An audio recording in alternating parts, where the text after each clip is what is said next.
Cliff, and I'll be reading you Walt Disney's Dumbo. Dumbo. This is a story of a little elephant with a big heart and two very big ears who learned to soar. It was morning at the circus. Hopeful mothers looked up as storks flew overhead. Each stork carried a tiny bundle that held a baby animal. Miss Jumbo sighed as she watched the happy mothers cuddling their babies. "Oh dear, I did so hope there would be a bundle for me," she thought. A stork flew into Miss Jumbo's railroad car and dropped a large bundle. Inside was a baby elephant. Jumbo Jr. is what Miss Jumbo named him. "Look at him," cried the other elephants excitedly. "Isn't he darling?" Just then, Miss Jumbo's baby sneezed. "Achoo!" Out flapped two enormous ears. The other elephants gasped. Then they began to giggle. "Aren't they funny?" said one elephant. "Dumbo," said the other. Miss Jumbo didn't care what the other elephants thought. She loved her baby, big ears and all. She lifted him up in her trunk and gently rocked him to sleep. That night, the circus train stopped and all the animals climbed out. The circus men put up a huge tent. The next morning, the circus parade made its way through the town. The band played, the clowns and animals marched down the street as the people clapped and cheered. Crowds hurried to the circus tent that night. They were eager to see all the animals. "Look at his ears," cried one noisy boy, pointing at Dumbo. They were the funniest thing he'd ever seen.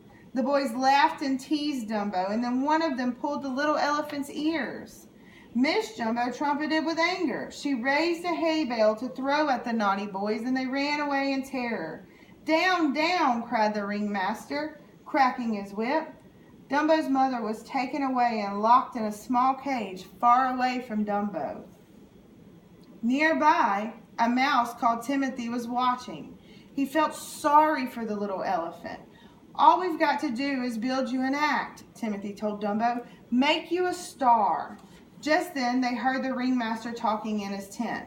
"Have I got an idea," he was saying. "An enormous pyramid of pachyderms. Now comes the climax." So, as soon as the ringmaster was asleep, Timothy crept in his tent. He scampered up to the ringmaster's ear and said, "Who is your climax?" "The little elephant with the big ears. Dumbo."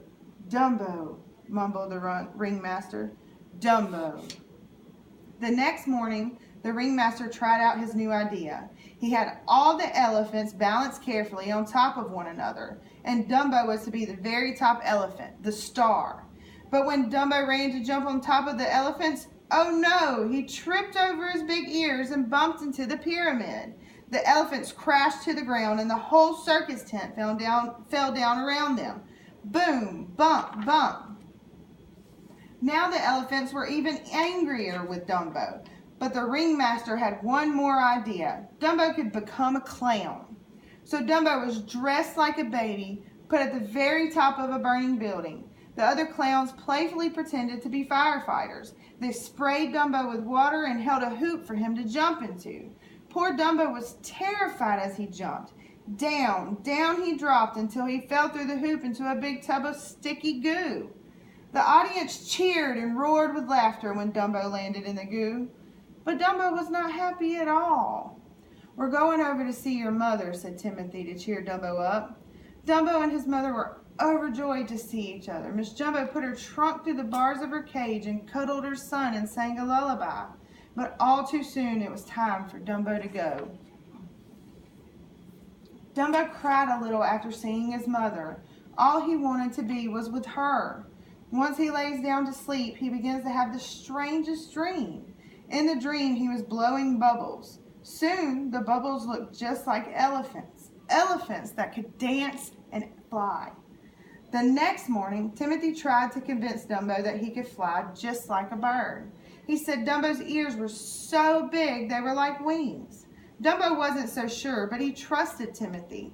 He would try to fly. In the next show, Dumbo was once again with the clowns. They wanted him to leap from the burning building. But this time, Timothy had given a bird feather to Dumbo.